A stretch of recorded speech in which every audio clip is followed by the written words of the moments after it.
Assalamualaikum warahmatullahi wabarakatuh. Perkenalkan, nama saya Siti Fama Sadulia dengan NIM B301240009. Baik, kali ini saya akan mereview serta memberikan tanggapan terhadap cerita dari yang saya dapat ini dari Bapak Hendra. Dia mendapatkan dari FB yang berjudul yaitu Maryam di bawah pohon kurma. Jadi untuk cerita ini dibuat oleh Akmaluddin Said, yang dimana dia menyajikan sebuah analisis yang komparatif dan historis yang menarik mengenai sebuah kelahiran Yesus atau Isa dari sudut pandang yang berbeda. Baik, pada review ini saya akan memberikan sebuah ulasan. Jadi yang pertama itu fokus komparatif yang kuat.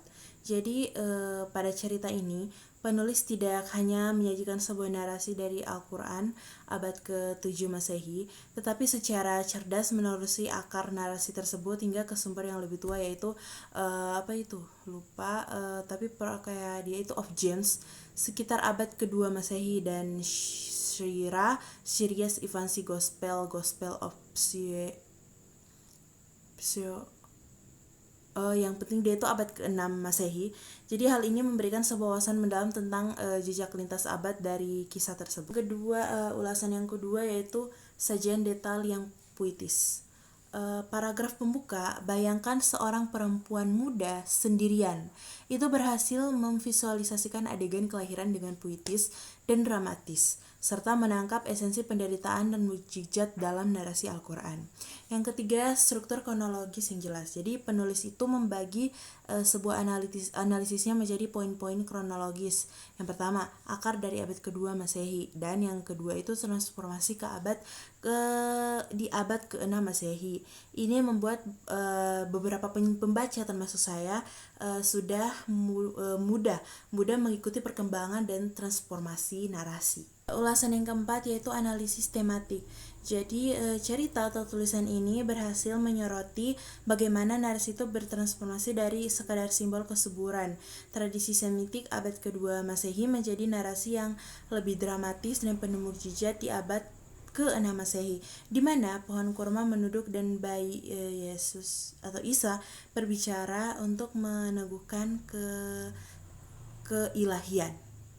Baik, jadi tanggapan saya atau respon mengenai cerita tersebut, jadi sebenarnya cerita ini dapat membuka sebuah diskusi penting yang dimana bahwa ternyata banyak narasi agama yang bersifat universal dan memiliki akar yang jauh lebih tua dari teks kanonik yang kita kenal. Jadi ada beberapa tanggapan saya. Yang pertama itu pengayaan perspektif. Penerusan ini menegaskan bahwa kisah Maryam di bawah pohon kurma terlepas dari perbedaan detail antara Islam dan tradisi Kristen awal, merupakan bagian dari warisan natif Timur Tengah yang kaya. Ini adalah poin penting untuk memahami sebuah dialog antar iman. Yang kedua itu adalah peran budaya dalam narasi. Sangat menarik bahwa di abad ke-6 Masehi, tradisi Kristen Timur secara spesifik menyukai narasi mukjizat yang lebih dramatis, seperti pohon kurma menunduk, bayi berbicara. Jadi hal ini menunjukkan bagaimana kebutuhan teologis dan budaya sebuah komunitas dapat membentuk dan memperkuat suatu narasi. Yang ketiga, hubungan Al-Quran dengan tradisi awal. Bagi pembaca Muslim, tulisan ini memberikan konteks bahwa Al-Quran tidak muncul di ruang hampa. Meskipun Al-Quran menyajikan versinya yang unik dan autentik, narasi tersebut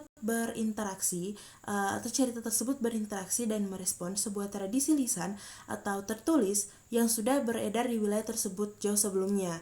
Jadi ini merupakan pendekatan akademis yang sehat. Secara keseluruhan, tulisan Akmaluddin Said ini merupakan sebuah karya yang informatif, yang penuh informatif, mendalam, dan memantik sebuah pemikiran tentang bagaimana sebuah cerita, sebuah narasi suci dapat melakukan perjalanan, berevolusi, dan tetap relevan melintasi berbagai budaya dan agama selama berabad-abad. Oke, baik, itulah review serta tanggapan saya mengenai cerita Maryam di bawah pohon kurma. Sekian dari saya. Assalamualaikum warahmatullahi wabarakatuh. Sekian dan terima kasih.